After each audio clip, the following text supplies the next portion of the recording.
The once dominant conservative propagandist Steven Crowder is now collapsing before our very eyes. There are some recent employee departures from his company over a new NDA that they were asked to sign and a discussion around sack tap. I'll get to that in a bit, but I'll leave that term with your imagination for a second. Yes, sack tap being a requirement at Crowder's workplace, apparently. So, in this video, I will go over the recent history leading up to these more recent departures. I will show you what they discussed, what they were required to sign, and things are not looking good for Crowder, as I'll get to his stats as well. So, first, this recent controversy with Crowder already begins with the beginning of this year, when he was offered a $50 million contract with Ben Shapiro's Daily Wire. So Crowder had left his previous workplace, which I believe was Blaze TV.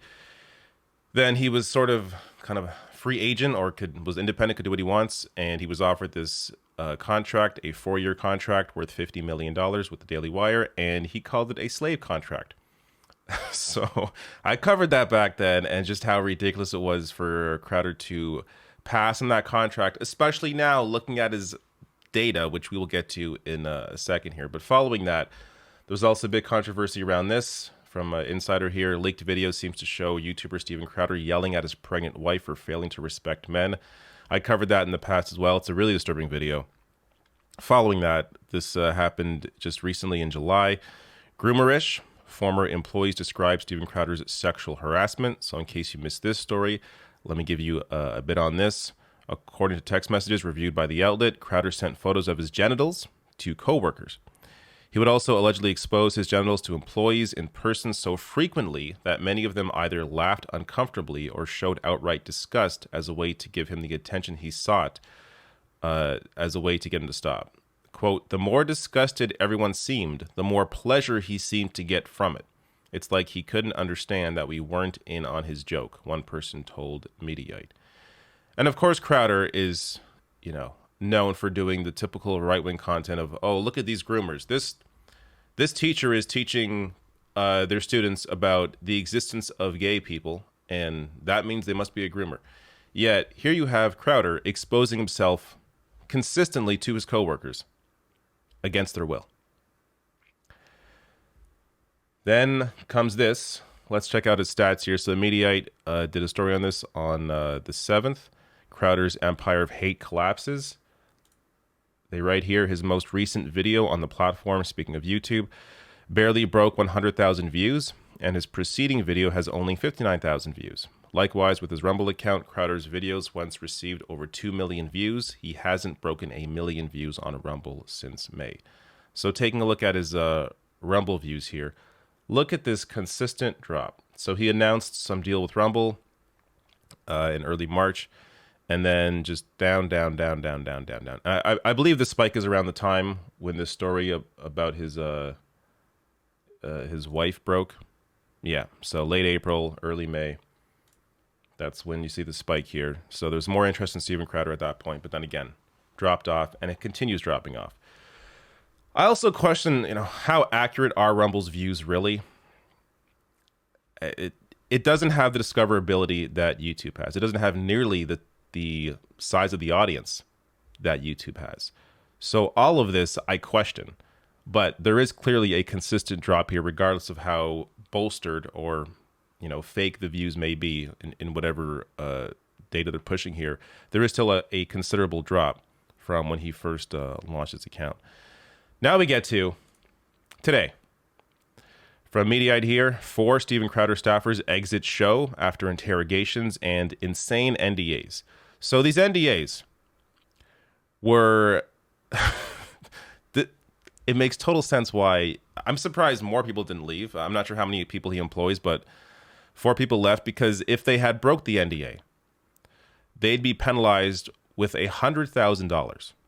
So discussing any workplace, whatever's happening in the workplace, if they discussed any of that with, media, whatever, they would owe $100,000.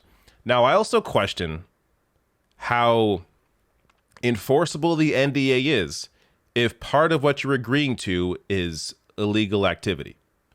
So here is a bit of the story. Quote, Stephen was livid, a source close to the Rumble host told Mediaite. This is after the initial story came out that I showed you earlier about the sexual harassment. He and Gerald Morgan, the other person that runs the show there, said they knew someone was talking to you, the author of this piece in Mediaite, based on the article you wrote. They said whoever text messaged former employees about us not being able to hang out with them would be given amnesty if we confessed by 2 p.m.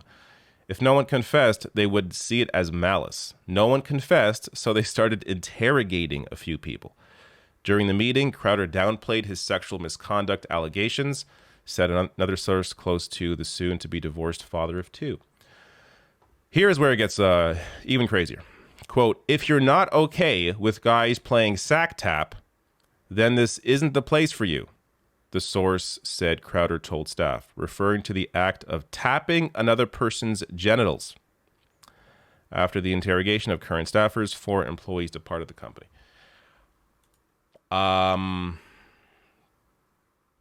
You're required to engage in sack tap if you want to work for Steven Crowder. This is why I question how enforceable the NDA would be, because NDAs don't cover illegal activity. That said, if you're agreeing ahead of time to be groped and to grope others, then is the NDA enforceable? Because you're being told this is going to happen. You must engage in this behavior. This is a part of our workplace. Sack tap is you must touch my balls if you want to work here. It's a part of the workplace. So I guess if you're told ahead of time, maybe the NDA is enforceable. I'm not sure about the legality or illegality of these NDAs and how they're enforced, but I have to imagine there's some legal questions there about how enforceable this NDA would be. But when I first read this, I don't know why my mind goes here. I mean, I know why, because I grew up watching Seinfeld. But there's a Seinfeld scene where George is in a job interview at a restaurant, and he's being offered a bite of pie that he doesn't want. And one of the employees there says to him, if you're one of us, you'll take a bite. If you're one of us, you'll take a bite. If you're one of us, you'll touch my balls, is how this came off to me. This is just so completely insane. This is the individual that the Daily Wire offered a $50 million contract to. The guy that requires ball touching in his workplace. It shows just the total rot that is at the heart of conservative media when you have an individual like this worth $50 million over 4 years. But Crowder, of course, he's always after the groomers. He tweeted this out a year ago in May. The best way to appreciate the good teachers out there is to point out and punish the others who are trying to corrupt and groom our children. Teacher Appreciation Week, not Groomer Appreciation Week. Yes, Crowder very worried about the groomers. Touch my balls. is what he's concerned about in his workplace. Last thing here, showing you that their workplace is not improving based on moves like this. Michael Spadone, a former field director at Project Veritas, who was accused of kissing and groping a former colleague in a since-settled lawsuit, has been brought on the Louder with Crowder team. Sources close to Crowder saw it as a questionable hiring decision due to the recent claims against Spadone. So, this is who they're surrounding themselves with, people like this. I cannot imagine working for someone like that. Look, I understand people are put in precarious positions where, they have bills to pay, right? So if you're stuck at that job, you got some bills to pay, you may force yourself through this. But there has to be other choices out there. If you have the skills of someone working on, a production team, you could probably work somewhere else as opposed to a place where you are required to get your balls touched and touch others' balls. It's just so it's so bizarre. Every accusation from someone like this is admitting that they have something to hide. So Crowder, of course, has been, integral in the right wing sphere in the sense of, accusing others of doing things that are grooming other people. Meanwhile, we have the greatest example of a groomer right here in Steven Crowder.